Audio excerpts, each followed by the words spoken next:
Magandang umaga! Kumusta po? Narito po ulit ang update natin para sa lagay ng ating panahon.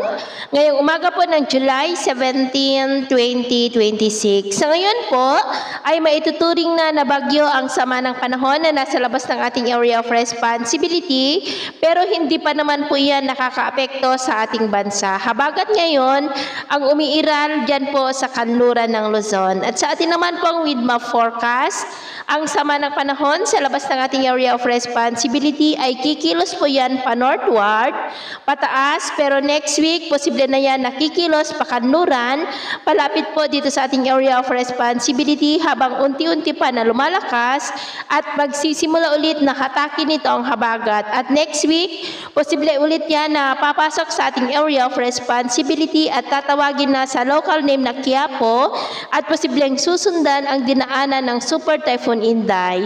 At maliban sa potensyal na bagyong Quiapo ay posible pa na may isang sama ng panahon na maaari pa na mabuo na kasunod nito na manghahatak din po ng habagat.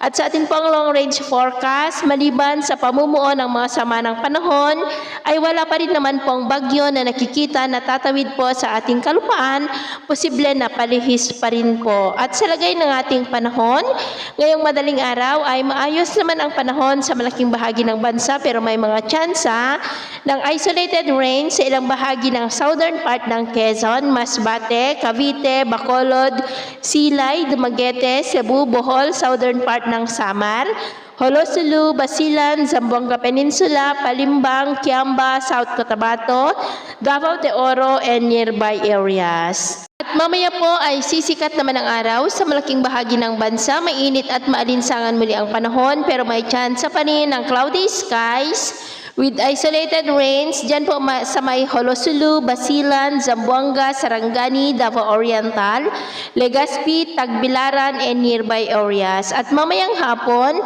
may tsansa ulit ng cloudy skies with isolated rains sa may Mindanao, Negros, Capiz, Aklan, ilang bahagi ng Mindoro, Ilocos Region, Cordillera, Aurora at ilang bahagi ng Cagayan. Kaya mag-ingat pa rin po tayo lalo na po sa mga banta pa rin ng mapagbaha at pagguho ng lupa.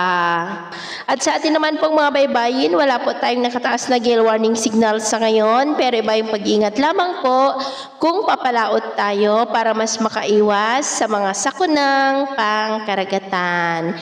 So yun po ng latest update natin sa araw na ito. At ako po muli si James na nagsasabing sa kahit na pagsubok po na darating sa ating buhay, huwag po tayong mawawalan ng pag-asa. Thank you and God bless!